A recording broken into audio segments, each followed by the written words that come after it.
Tribuners, berjumpa kembali bersama saya Reta Sunarto dalam acara Tribun Topik.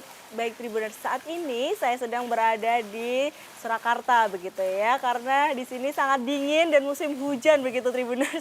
Seperti yang bisa Tribuners lihat di belakang sana, gemericik air sangat luar biasa. Oke, tentunya kali ini kita akan ngobrol bersama Bea Cukai Surakarta begitu Tribuners.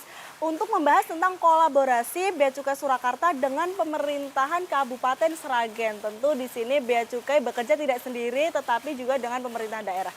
Sudah bersama kita semua Tribuners dengan narasumber sore hari ini dengan Mas Dion Chandra Wardana. Halo Mas. Halo Tribuners. Gimana kabarnya Mas?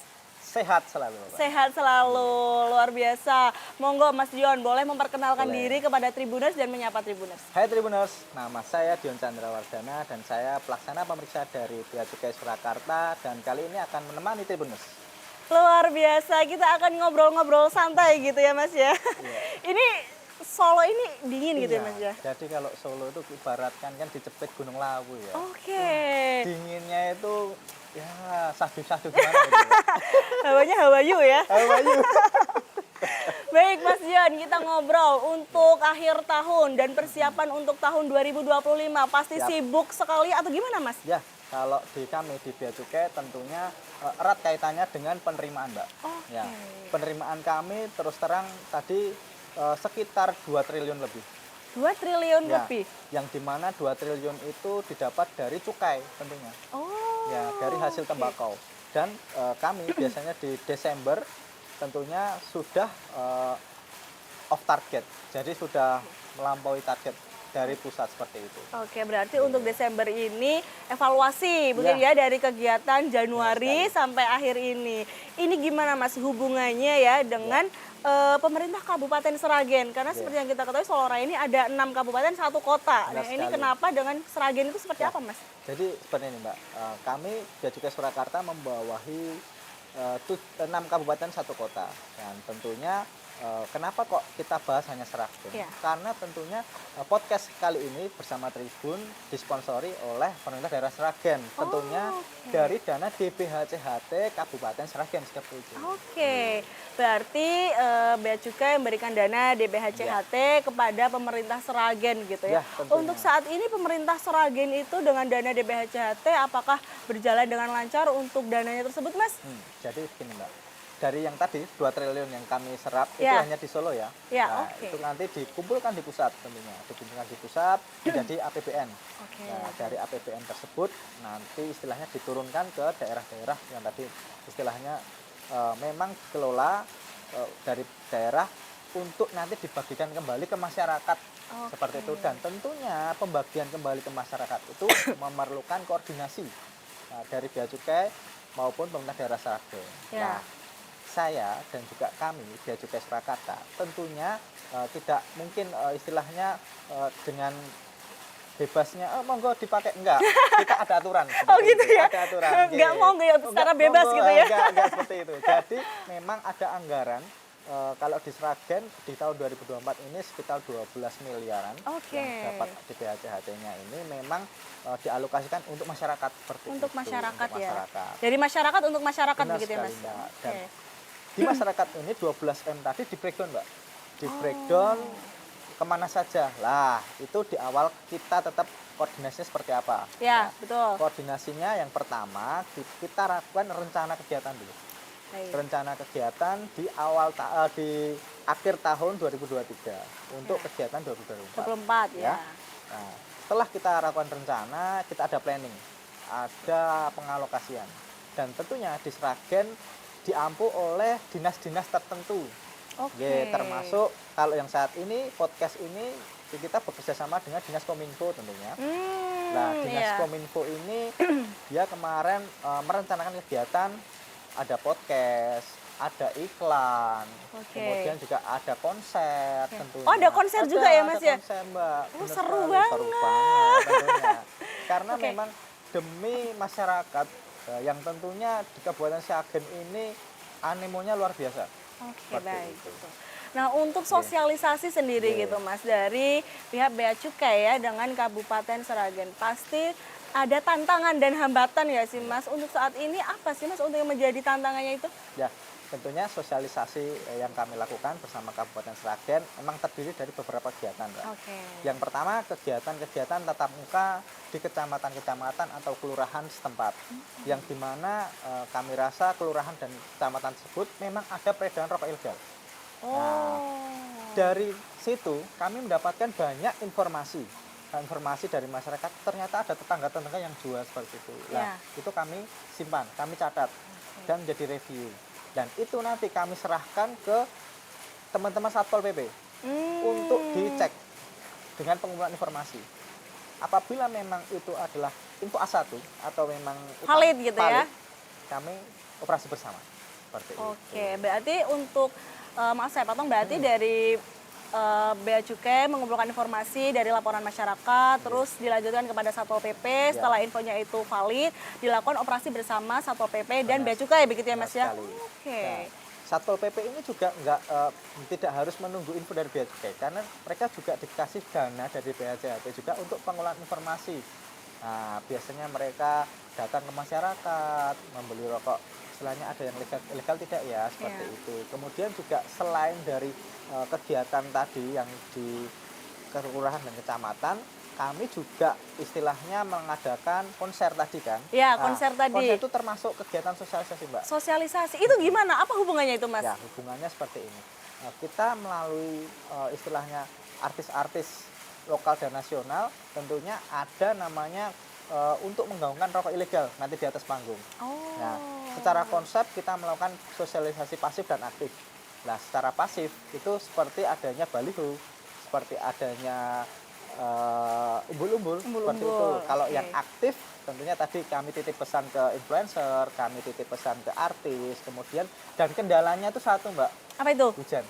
Oh iya, benar. Nah, untuk saat ini musim hujan, Mas. Apakah sosialisasi itu dapat berjalan dengan lancar atau mungkin ada opsi lain gitu, Mas? Ya, jadi untuk yang tadi kalau misalkan tatap muka yang di kelurahan itu masih aman karena ada istilahnya kan joglo-joglo kelurahan seperti itu. Tapi kalau yang konser hujan pada bawa mantel, Mbak. Tetap nonton. Tapi tetap rame ya. Jadi kita lebih ke alat-alatnya sih, alat-alat artis itu kan yang mahal ya, Mbak. Ya, betul, kamera-kamera gitu ya. Kita menunggu sampai agak-agak reda seperti itu. Oke, berarti untuk kendala saat ini dikarenakan hujan ya pasti ada ya Mas untuk suatu kendala ya. Tapi untuk mengatasinya pasti gimana ya, masyarakat itu kalau ada acara apa lagi konser itu gratis kan ya Mas? Gratis, apalagi gratis. Siapa sih yang nggak mau datang gitu kan? Nah, itu bisa diselipin tadi sosialisasi untuk rokok ilegal. Berarti di sini peran Bea Cukai juga masuk ya di sela-sela konser itu untuk mensosialisasikan gitu ya Mas ya. Nah, dari sosialisasi itu Mas, dari masyarakat mungkin ada yang belum tahu tentang rokok ilegal atau tanggapan masyarakat gimana Mas? Nah, jadi begini Mbak, setelah adanya konser dan juga adanya kegiatan kami di kecamatan, tentunya kami ada survei Mbak. Ada survei kepuasan masyarakat. Jadi kami lakukan pada saat survei itu ya pendapat masyarakat, kita buat konten juga. Gimana Anda, apakah puas dengan konser ini? Apakah mengetahui dari makna dari istilahnya konsernya apa? Dan kebanyakan mereka tetap paham. Oh, ini yang rokok-rokokku ya Mas ya. Sing enek pitane. Nah, walaupun tidak bisa secara teknis ya mereka menjelaskan, tapi minimal mereka sudah tahu. Betul. Rokok yang murah dan tidak ada pitanya tidak boleh dibeli seperti itu. Setidaknya masyarakat sudah paham ya Mas ya tentang untuk sosialisasi dari Bea Cukai sendiri. Nah, dari peran Bea Cukai ini Mas terhadap pemerintah Kabupaten Sragen itu seperti apa sih Mas? Mungkin dari pemerintah Kabupaten Sragen sudah seperti yang Mas tadi bilang ya, ada rencana kegiatan. Nah, ini dari pihak Bea Cukai itu seperti apa? Jadi memang dari rencana kita lakukan, terus kemudian kegiatan, kemudian ada namanya evaluasi. Evaluasi, baik. Tentunya kita dengan Kabupaten Sragen pasti melakukan evaluasi. Apakah kegiatan itu akan efektif untuk dilakukan lagi, atau ada kita mencari ide-ide baru untuk bersosialisasi seperti itu. Dan tentunya kemarin kita ya sudah istilahnya ada beberapa kegiatan yang kita sepakati untuk tahun depan, karena di Sragen itu banyak istilahnya peserta-peserta kayak senam dan lainnya ya, mereka tentunya antusias. Antusias Karena ya. tadi selain dari tatap muka konser, ada senam juga, Mbak. Oke, berarti kegiatannya banyak ya Mas ya. Banyak. Oke, tadi ada senam juga, Ada terus senam. ada konser. Konser. Itu sasarannya segmentasinya anak Ya, muda atau jadi gimana Mas? untuk konser, konser itu segmentasinya anak muda. Oke. Tapi kalau senam, nggih, menengah istilahnya sama yang sepuh-sepuh, orang tua, itu kan senam lansia juga bisa. Seperti Oke, itu. berarti Memang dari Bea segmentasi. Cukai pun tetap memperhatikan ya, nggak cuma Iya. anak muda aja Nggak yang cuma anak disentuh, muda aja. tapi seluruh kalangan gitu ya, Iya. Mas, seluruh usia gitu. Nah selanjutnya Mas, ini tadi kalau di BHCHT gitu kan, tadi kan sudah diserahkan kepada pemerintah Kabupaten Sragen. Selanjutnya pemerintah Kabupaten Sragen ini juga ada dinas-dinas yang diberikan langsung dananya untuk melakukan sosialisasi begitu ya Mas ya. Dari Bea Cukai sendiri nih Mas. Mungkin ada nggak sih evaluasi dari yang sudah dilaksanakan dari pemerintah Sragen yang kurang sesuai gitu Mas? Untuk kegiatan dan istilahnya perencanaan dan output ya Mbak Ya. kita memang pasti ada yang tidak sesuai. Namun kita lihat itu masih minor. Paling hanya jadwal yang harus kita laksanakan Juli jadi mundur seperti itu. Karena memang kita tahun ini ada tahun ini ya istilahnya penyelenggaraan kegiatan selain DBHCHT ya tentunya. Makanya terus terang kalau DBHCHT itu memang kegiatan tambahan bagi pemerintah daerah. Mereka juga ada tupoksi utama. Nah, kita juga istilahnya nggak masalah. Misalkan acara yang kita rencanakan di Juli mundur ke Agustus. Oh, itu wajar ya? Wajar. Cuman itu aja terkait waktu penyelenggaraan. Karena terus terang menyatukan dua instansi itu memerlukan waktu. Betul, setuju ya. tentunya. Emang kan mempunyai tugas dan Tugas kewajiban dan masing-masing. masing-masing, Sibuk seperti itu. gitu. Ya, itulah. Seperti Mas Dion ini sibuk banget kelihatannya ya. Oke Mas, kalau kita ngobrol lagi tentang DBHCHT ini Mas ya. Itu pasti kan mempunyai 3 fungsi dari bidang kesehatan, Ya. kesejahteraan masyarakat dan Benar penegak sekali. hukum Benar gitu ya. Dari ketiga fungsi ini Mas, mungkin ada salah satu dari penegak hukum, contohnya seperti apa sih Mas? Ya, kalau penegakan hukum itu tentunya tadi ada operasi bersama Mbak yang kita sebutkan tadi. Lah, operasi bersama ini gimana? Nah, jadi info-info dari masyarakat yang memang sudah kita himpun, kemudian kita juga istilahnya ada menerima aduan dari WA, dari Facebook seperti itu, kita lakukan penindakan. Dan tentunya di dalam penindakan tadi itu enggak langsung istilahnya masuk penjara gitu enggak. Oh, Jadi, ada step-stepnya ya ada Mas ya? namanya ultimatum remedium. Oke. Jadi ada denda 3 kali nilai cukai. Denda saja Denda ya, saja. jika tidak mau dipidana gitu ya Mas? Ya, jadi memang prosesnya dulu itu prosesnya harus penyidikan.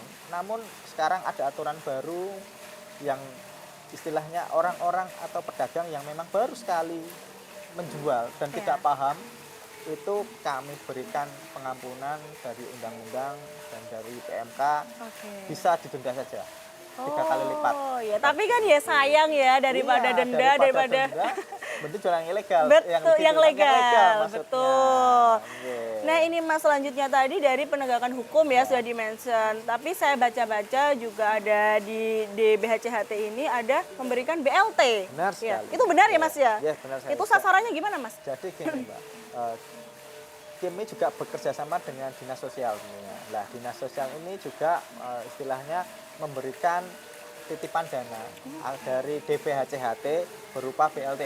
Bantuan langsung telas, enggak, langsung tunai gitu maksudnya. Tapi emang bener langsung telas Mas.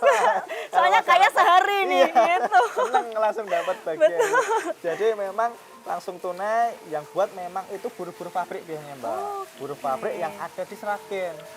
Jadi mereka selain mendapatkan upah harian atau upah bulanan, kita ada bantuan langsung tunai seperti itu. Nah ini yang saya tanyakan, apakah BLT ini sasarannya tepat berada di sasaran betul. atau mungkin kurang tepat? Atau gimana Mas dari Bea Cukai Kalau mengetahuinya atau Bea tidak? Cukai tentunya ada bukti di sini Mbak, ada pelaporan. Tentunya kami meminta bukti mana saja atau pabrik mana saja yang diberikan BLT dan itu buktinya ada semua di kementerian atau di dinas sosialnya. Oke, berarti emang valid ya Valid kalau seperti BLT itu diserahkan kepada orang yang membutuhkan begitu ya Mas Dion. Yang terakhir Mas Dion, untuk harapannya kepada masyarakat dan untuk pesannya mungkin seperti apa? Monggo Mas. Tentunya untuk masyarakat Sragen tidak lupa-lupanya atau tidak habis-habisnya kami menginformasikan bahwa untuk tidak menjual rokok-rokok yang ilegal, dan tentunya kami saling bersinergi bersama pemerintah Sragen untuk supaya masyarakat Sragen ini selalu bertumbuh, Mbak, selalu bertumbuh, biar dana dari BHC itu memang selalu bermanfaat bagi masyarakat. Ya, betul. Kemarin sempat ada 2 ambulan yang sudah kita istilahnya adakan. Kita juga ada juga selain ambulan itu juga kita membayar BPJS-nya masyarakat Sragen seperti itu dari dana DPJHT. Oke, berarti kayak subsidi begitu Ada ya Mas subsidi, ya. Luar biasa, ini dari bidang kesehatan tadi ya Mas ya. Luar biasa untuk di BHCHT di Kabupaten Sragen ini semoga dapat berjalan dengan lancar untuk program-programnya, untuk menyelesaikan programnya mungkin di akhir tahun ini ya, untuk menyelesaikan, dan dari Bea Cukai adanya evaluasi gitu ya Mas ya. Baik, terima kasih banyak Mas Dion sudah menemani saya untuk mengobrol gitu ya. Semoga kita dapat bertemu di kesempatan lain. Baik, terima kasih banyak Mas Dion. Begitu Tribuners, tadi kita ngobrol banyak gitu ya. Bagaimana kolaborasi Bea Cukai Surakarta dengan pemerintahan Kabupaten Sragen. Baik, saya Reta Sunarto pamit undur diri dan sampai jumpa.